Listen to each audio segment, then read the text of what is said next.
तो hello dear student, कैसे हो सारे के सारे। आशा करते हैं सभी लोग बढ़िया ही होंगे। तो स्वागत है आपका अपने यूट्यूब चैनल भोकाल एकेडमी में।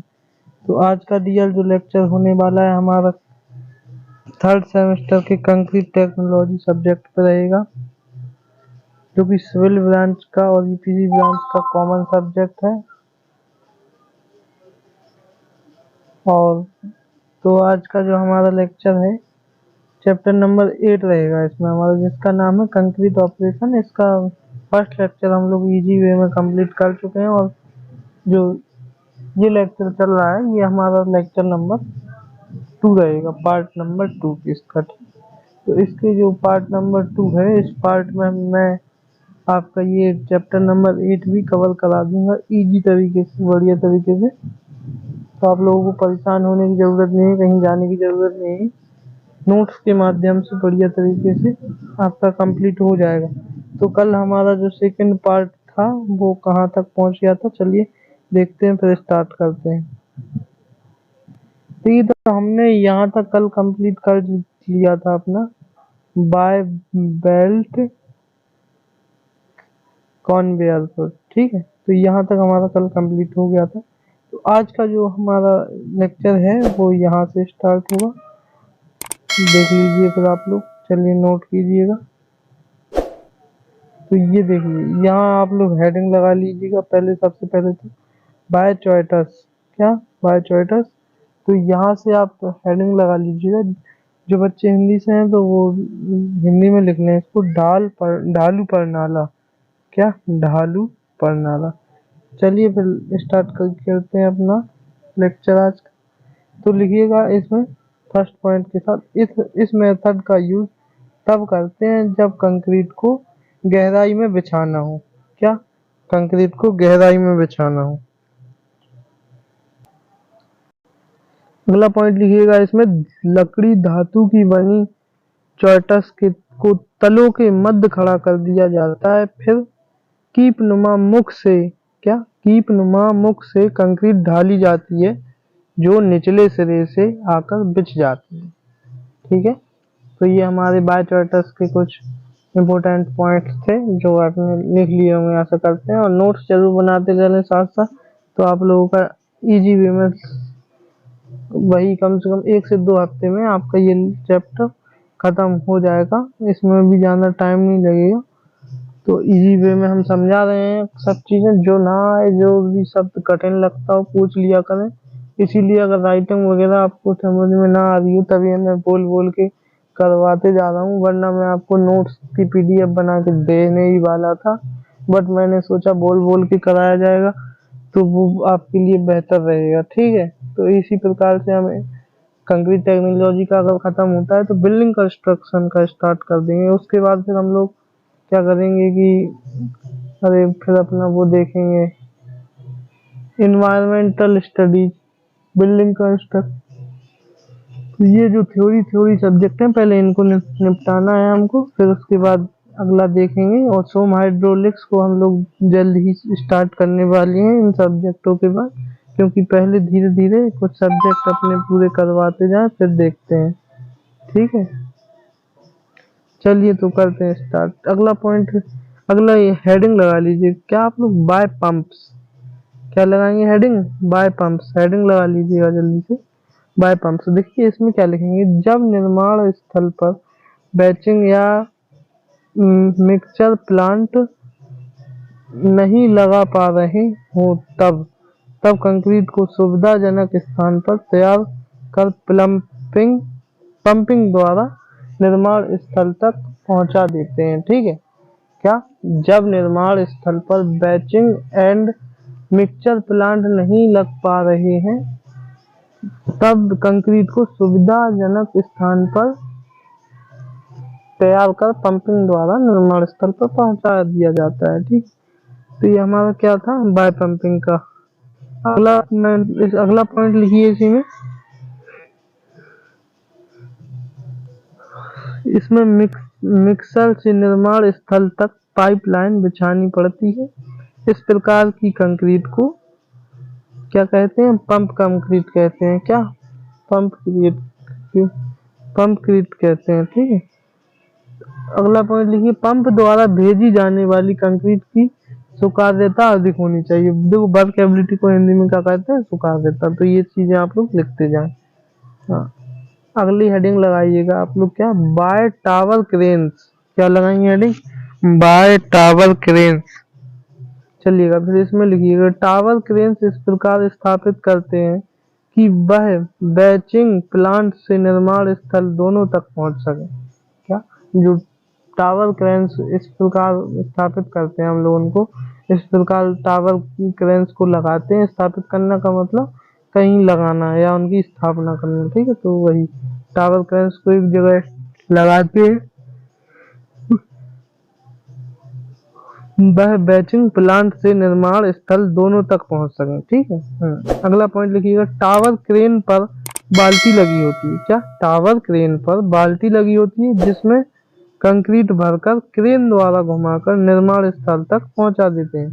देखो ये चीज थोड़ा अच्छे से आप लोग लिख लें। टावर क्रेन होता है, उसमें एक बाल्टी लगी होती है जिसे क्या बोलते, कंक्रीट में भरकर, जो बाल्टी है उसमें हम कंक्रीट को भरकर क्रेन द्वारा घुमाकर, क्रेन में पहले बाल्टी को टांग देते हैं, फिर उसे क्रेन द्वारा घुमाकर जहाँ हमारा टावर लगा है वहां तक पहुंचाते हैं। ठीक है, अगला पॉइंट लिखिएगा इसमें,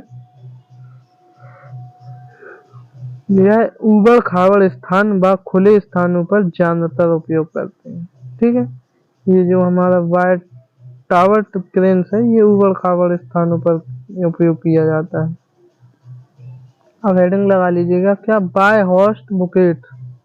क्या, बाय होस्ट एंड बुकेट। तो क्या हो जाएगा इसका, देखिए जो हिंदी वाले बच्चे हैं वो चालक द्वारा द्वारा लिख लें। ठीक है, हाँ, तो इसमें देखिए लिखिएगा फर्स्ट पॉइंट, यह मेथड कई मंजिली इमारतों निर्माण हेतु प्रयुक्त होता है। ठीक है, क्या, ये मेथड है जो, जैसे हमें कई मंजिल का घर बनाना है अपना कुछ भी, तो उसके लिए ये हमारा मेथड यूज किया जाता है। ठीक है, अगला पॉइंट लिखिएगा आप, जैसे कि एक चीज और देख लो आप, जैसे कि बिल्डिंगें बनानी है हमें, ठीक है, तो इनके लिए ये मेथड होता है। ठीक है, चलिए लिखिए फिर अगला पॉइंट, कंक्रीट भूतल पर तैयार की जाती है व उच्चालक बाल्टियों द्वारा, बाल्टियों नहीं है बाल्टियों है, बाल्टी जानते हैं आप लोग, पानी भरते हैं वो बाल्टियों, वही बाल्टियों होती थी, बाल्टियों द्वारा उसे ऊपर के तलों पर पहुंचा दिया जाता है। कंक्रीट भूतल पर तैयार की जाती है व ऊपर ले जाने के लिए उसे बाल्टियों द्वारा पहुंचाया जाता है। ठीक है,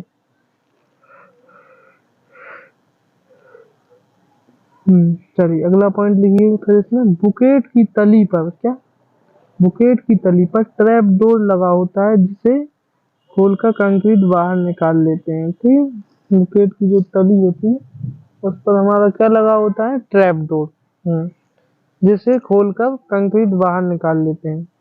चलिए अगली हेडिंग लगा लीजिएगा फिर आप लोग, बाय टरमाए।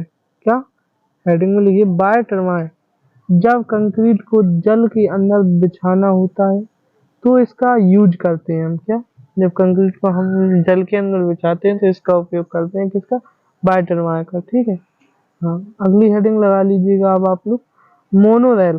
क्या, मोनोरेल, इसमें क्या लिखेंगे, इस मेथड का उपयोग कोयले की खदानों में बहुत यातायात के लिए होता है। ठीक है, जो मोनोरेल होता है इस मेथड का हमारा प्रयोग कोयले की खदानों में यातायात के लिए किया जाता है। अगला पॉइंट देखिएगा, इसके लिए सिंगल लाइन ट्रैक बिछाया जाता है तथा ये अधिक दूरी परिवहन के लिए उपयोग करते हैं। ठीक है, अगली हेडिंग लिखिए, यह 80 से 90 मिनट की स्पीड से चल सकता है। ठीक है, इससे ज्यादा नहीं चल सकता। ठीक, अब आप लोग हेडिंग लगा लीजिए, क्या, फर्माबंदी। हेडिंग लगा लीजिएगा फिर आप लोग, क्या, फर्माबंदी फॉर्म वर्क। चलिए फिर लिखते हैं इसमें, हम अपना स्टार्ट करते हैं पॉइंट्स के साथ बढ़िया तरीके से।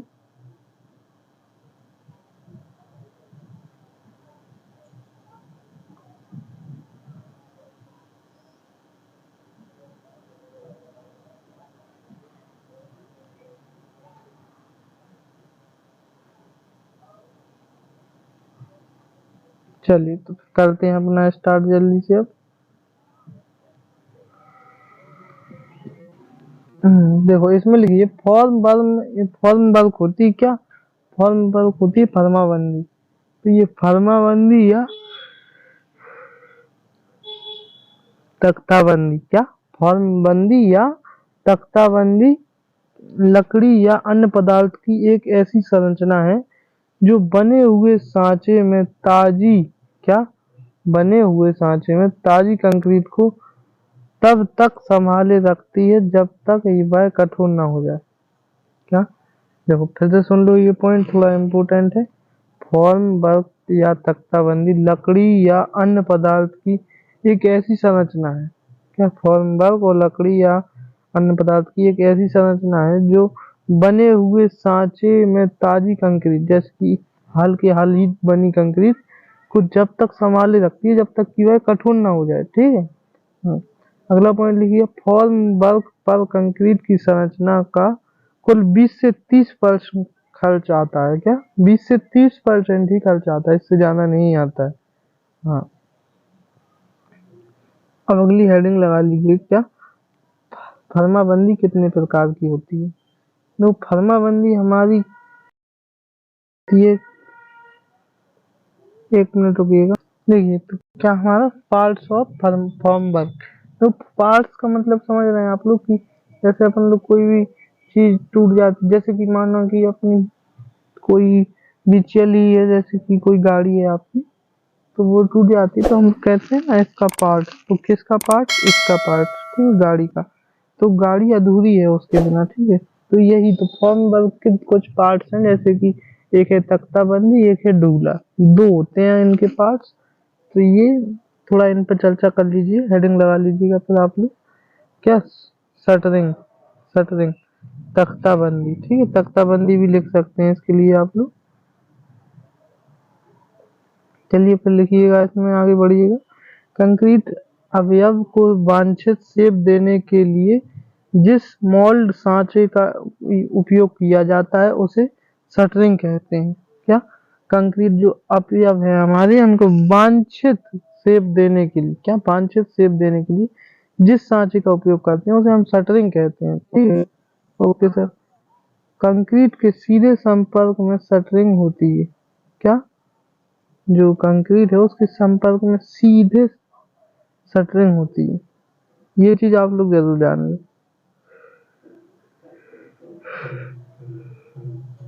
चलिए अब अगली हेडिंग लगा लीजिएगा, क्या सेंटरिंग और स्टेजिंग। क्या? सेंटरिंग एंड और स्टेजिंग।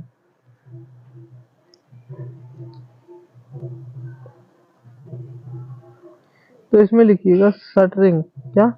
शटरिंग सांचे को वांछित ऊंचाई पर टिकाने के लिए, क्या शटरिंग सांचे को वांछित ऊंचाई पर टिकाने के लिए जिस वर्टिकल मेंबर का उपयोग करते हैं उसे हम सेंटरिंग कहते हैं। क्या? सेंटरिंग कहते हैं। तो ये आप लोगों ने आशा करते हैं लिख लिया होगा। अब अगली हेडिंग लगा लीजिएगा आप लोग, क्या stripping time for formwork. क्या? Stripping time for formwork. तो इसमें देखिए, देखो जो हमारा वो होता है ना ऑर्डिनरी पोर्टलैंड सीमेंट से तैयार कर आलसी दलित विभिन्न अवयवों को फॉर्म वर्क हटाने की अवधि है जो हमारी इंडियन स्टैंडर्ड की तरफ से। तो उसके अनुसार 456/2000 के अनुसार ये हमारी कुछ अवधि की मेथड है, वो देख लीजिएगा आप लोग। देखिए तो फिर जो अवयव हैं हमारे उनकी अवधि कितनी होगी, जैसे कि स्लैब है, स्लैब दीवार की, स्लैब को कहते हैं दीवार। ठीक है, दीवार की तली के शटरिंग, तो वो हमारी चलेगी कम से कम 3 दिन। ठीक है। बीम की तली कम से कम 7 दिन चलेगी। देखो भाई वो हैवी वेट के लिए होती। ठीक है। और कंक्रीट दीवार, ठीक है, कंक्रीट की दीवार कॉलम व बीम की वर्टिकली शटरिंग है जो हमारी, तो वो तो हमारी कम से कम 16 से 24 घंटे में हो जाती है। ठीक है। स्लैब की सेंटरिंग हटाना, क्या स्लैब की सेंटरिंग हटाना, 4.5 मीटर स्पैन तक 7 डेज में, 4.5 मीटर से अधिक स्पैन 14 दिन में हटा लो। ठीक है। बीम व आर्च, क्या बीम व आर्च की सेंटरिंग हटाना कितने दिन में? 6 मीटर स्पैन 14 दिन में हटेगा, और 6 मीटर से अधिक स्पैन 21 दिन में हटेगा। ठीक है। तो ये हमारी कुछ इम्पोर्टेंट चीजें थी जो कि आप लोगों ने आशा करते हैं देख ली होंगी और नोट कर ली होंगी अपने नोटबुक में। चलिए तो फिर आगे बढ़ते हैं लेक्चर में अपने। चलिए अब हेडिंग लगा लीजिएगा आप लोग, टाइप्स ऑफ फॉर्म वर्क। क्या टाइप्स ऑफ फॉर्म वर्क? अब वहाँ पार्ट्स पूछे थे, पार्ट्स का मतलब इसीलिए मैंने आपको समझाया था कि आप यहाँ टाइप्स का मतलब भी समझ।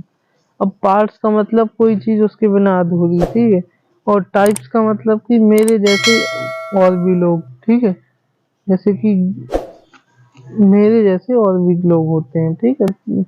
जैसे कि गाड़ी का एग्जांपल दिया था, तो गाड़ी का ही ले लो। जैसे कि कोई भी आपके पास गाड़ी है तो उसके अलावा और भी गाड़ी होती है, उसके और भी प्रकार होते हैं, ठीक है। हाँ, तो यही है सिस्टम सब। चलिए तो अब हेडिंग लगा लीजिएगा, टाइप्स ऑफ फॉर्म वर्क।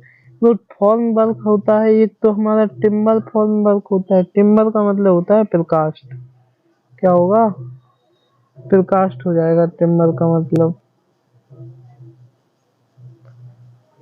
ठीक है। और प्रकास्ट कहते हैं हम लोग किसे? लकड़ी को। बट लकड़ी क्यों नहीं कहते, प्रकास्ट क्यों कहते हैं? प्रकास्ट इसलिए कहते हैं जो लकड़ी हमारी इंजीनियरिंग का बाहरी भरकम कार्यों में उपयोग की जाती है उसे हम प्रकास्ट कहते हैं, ठीक है। जो कि आपने फर्स्ट सेमेस्टर में पढ़ा होगा कंस्ट्रक्शन मटेरियल में। ये नॉर्मल सी चीजें हैं, आपको पढ़नी चाहिए, ठीक है। देखिए रात का टाइम है, थोड़ा तो डिस्टरबेंस हो रहा है, बट आप लोग सब मैनेज करते चलें। तो टिम्बर और स्टील फॉर्मर दो प्रकार के होते हैं। अब आप लोग हेडिंग लगा लीजिएगा, क्या? स्कैफ फोल्डिंग। क्या स्कैफ फोल्डिंग? जिसे हम लोग कहते हैं पाड़, ठीक है। अब इसमें लिख सकते हैं आप लोग, भवन निर्माण में प्रयुक्त ढांचा या पाड़ जो धातु या बांस के लंबे डंडों व लकड़ी के तख्तों से बना है था, इस पर खड़े होकर कारीगर काम करते हैं, क्या कहलाती है? हमारी पाट कहलाती है, ठीक है। जिस पर कारीगर हमारे खड़े होकर काम करते हैं वो हमारी पाट कहलाती है, ठीक है।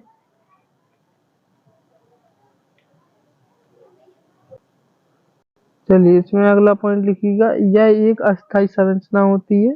क्या?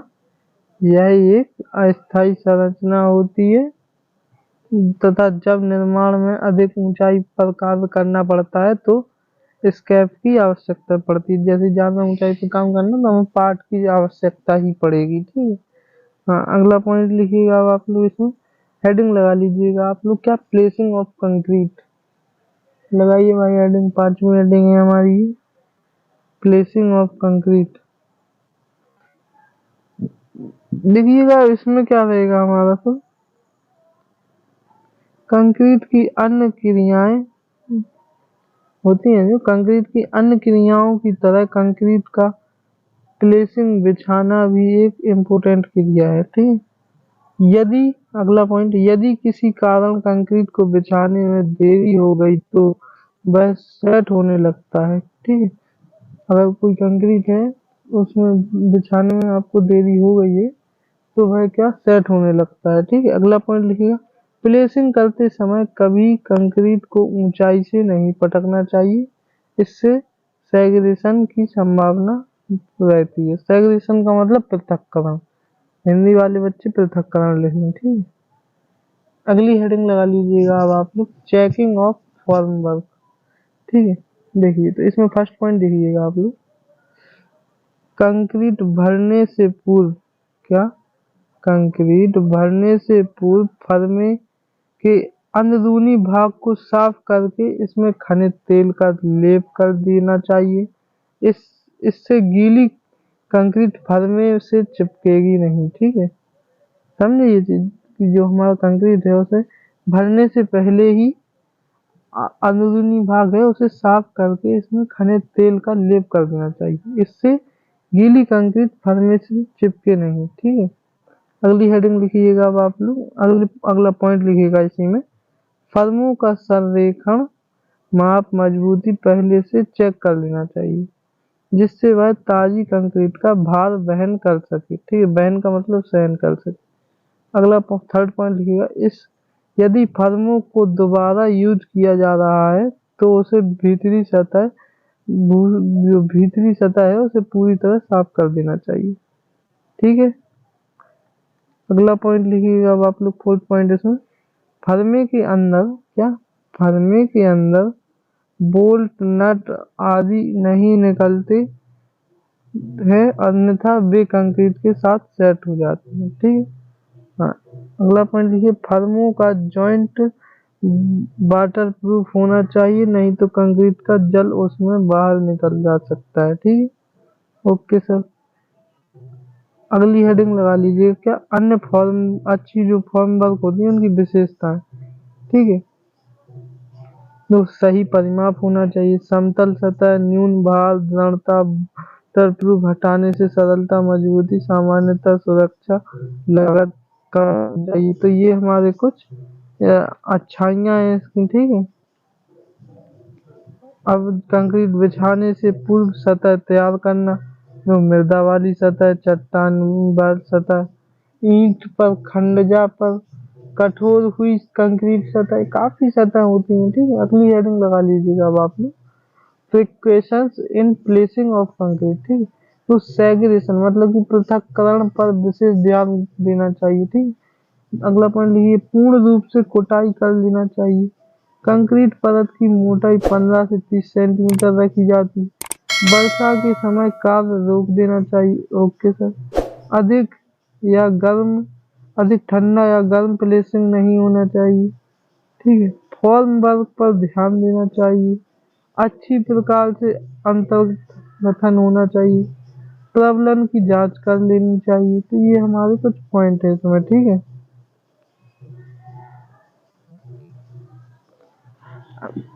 अगली हेडिंग लगाइएगा अब आप लोग, कॉम्पैक्शन ऑफ वेट कंक्रीट। क्या कॉम्पैक्शन ऑफ वेट कंक्रीट, कभी कंक्रीट में वायु प्रवेश कर लेता है।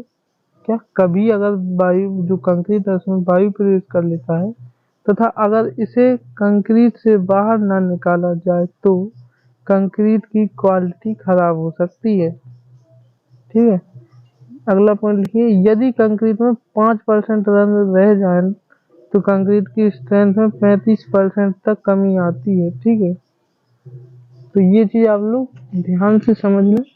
और डियर, आज का लेक्चर हम लोग यहीं खत्म करते हैं, जो पार्ट थर्ड रहेगा उसमें आगे का लेक्चर लिया जाएगा आपका। तो ज्यादा से ज्यादा लोगों को शेयर कर दें, आप लोग वीडियो लाइक कर दें और चैनल को जरूर सब्सक्राइब करें, जिससे कि आपको हर लेटेस्ट वीडियो की नोटिफिकेशन सबसे पहले पहुंचे। तथा आप लोग इसका जो टेलीग्राम है वो पॉलीटेक्निक 26 के व्यू के नाम से बना है, जिसकी लिंक मैं आपको डिस्क्रिप्शन बॉक्स में दे दूंगा, आप लोग ज्वाइन कर सकते हैं चैनल को। उसमें हर वीडियो का notification and her PDF notes वगैरह सभी अवेलेबल करा दिए गए हैं आप लोगों को। तो आप लोग जरूर जाएं, ज्वाइन करें और डाउनलोड कर लें अपने नोट्स वगैरह, कोई प्रॉब्लम नहीं होगी अब बाद में आपको। चलिए, तो फिर मिलते हैं डियर दूसरे लेक्चर में। जय Hind, Vande Mataram, take care friends.